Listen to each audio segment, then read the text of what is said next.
Math 1314, Tyler Junior College, section 3.5, rational functions. How rational functions differ from polynomial functions. That's a natural thing to want to discuss since we're transitioning from polynomial to rational. There's two key differences I'd like to point out compared to what we've done for polynomial functions.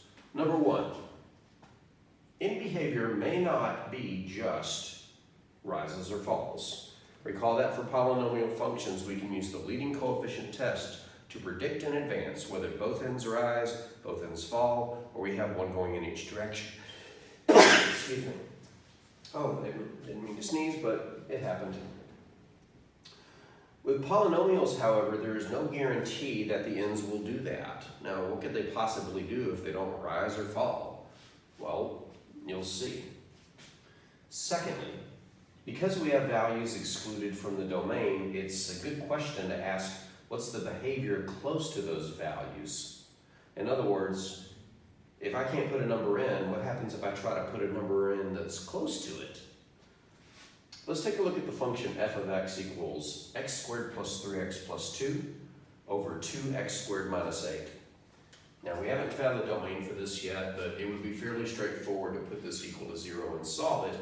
If we did, the two values excluded from the domain would be positive or negative 2. So keep that in mind.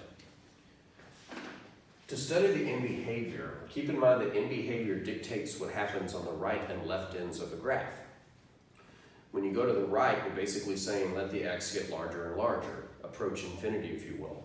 And when you go to the left, you're basically saying to the x get smaller and smaller or lesser and lesser and approach negative infinity.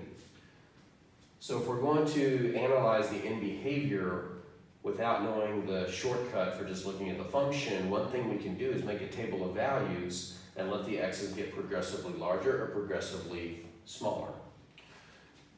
They don't have to be these particular numbers, I just chose them. But because there's a pattern in these numbers, there will probably be a pattern in these as well. Now, I've already calculated all of these, so I'm not going to waste your time or my time getting out a calculator. If we put 10 into the function to 4 decimal places, we'll get approximately 0.6875. Again, these are approximations. If we substitute 100 into the function, we get 0.5153.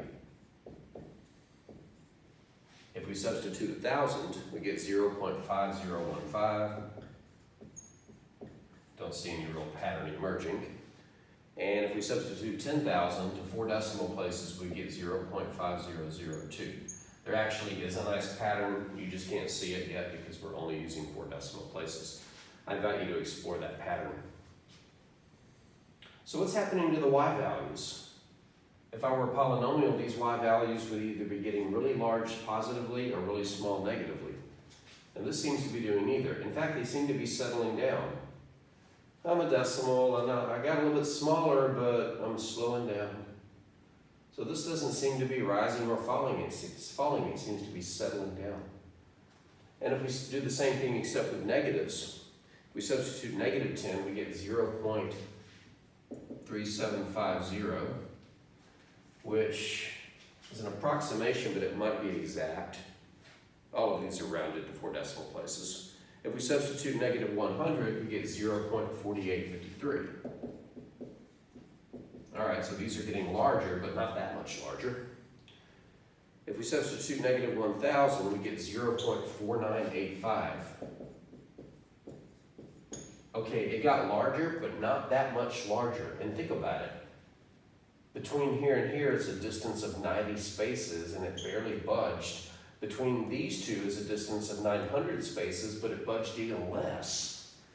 And when we put negative 10,000 rounded to 4 decimal places, we get 0.4999, which is an even smaller increase than before, despite the fact that the difference in these x's is 9,000. So what's going on here? Neither end seems to be exploding towards infinity or negative infinity. In fact, both ends seem to be settling down, and it seems like they're both settling down to about 0.5 or 1/2. So what we'll be exploring in this series of videos is how to look at the function and predict what the ends will do, based solely on looking at the function. There is a way to determine that this is going to be 1/2. You may be able to see where it is in this function, but we'll make it rock solid later.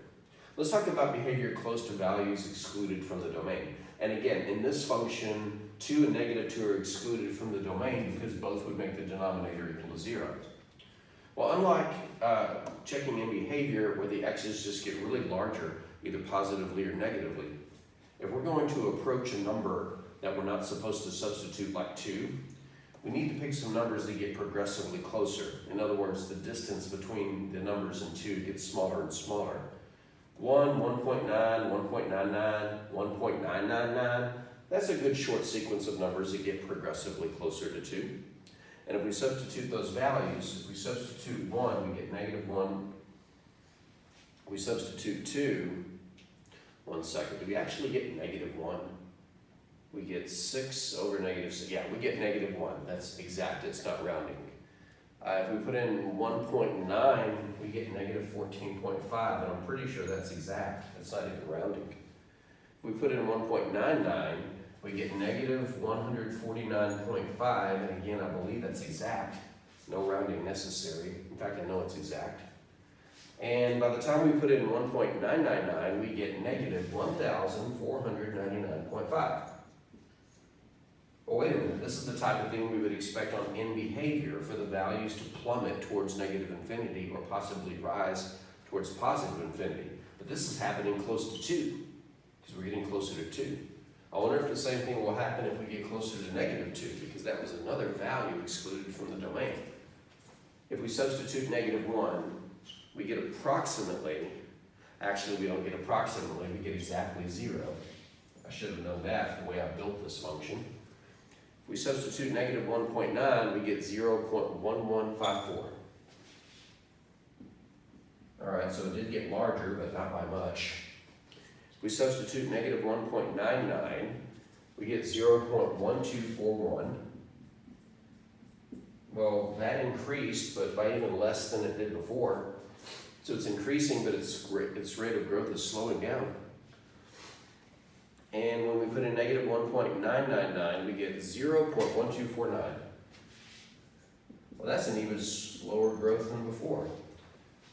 So even within approaching values that are not in the domain, we don't have consistency. When we got closer to 2, our x values were blowing up negatively. But when we were approaching -2, our x values seem to be tapering off. I wonder what they're tapering off to. So this is just to illustrate some of the differences between rational functions and polynomial functions. The end behavior is not as predictable as rises and falls. You know what? I take that back. It is predictable. And the behavior close to the values excluded from the domain could explode or could settle down. So in the following videos, we're going to figure all this out and make it nice and pretty. Nice and easy to do.